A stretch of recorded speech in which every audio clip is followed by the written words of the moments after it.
All right, well, U.S. Senator and potential presidential candidate Tim Scott is speaking in Greenville today. He is indeed. He's touching base with possible supporters in the 4th Congressional District. South Carolina's Myra Ruiz has that full report. Hey, Myra. Hi there. We're in the Commerce Club where Senator Tim Scott just wrapped up his speech and his conversation on a live radio interview just a few minutes ago.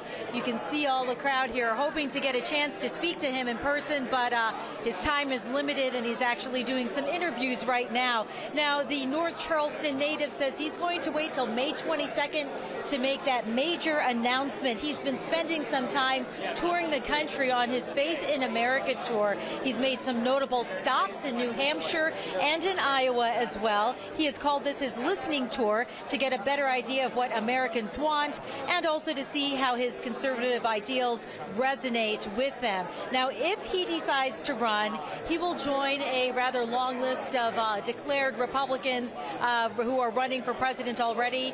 That includes former President Donald Trump, former South Carolina Governor Nikki Haley, and former Arkansas Governor Asa Hutchinson.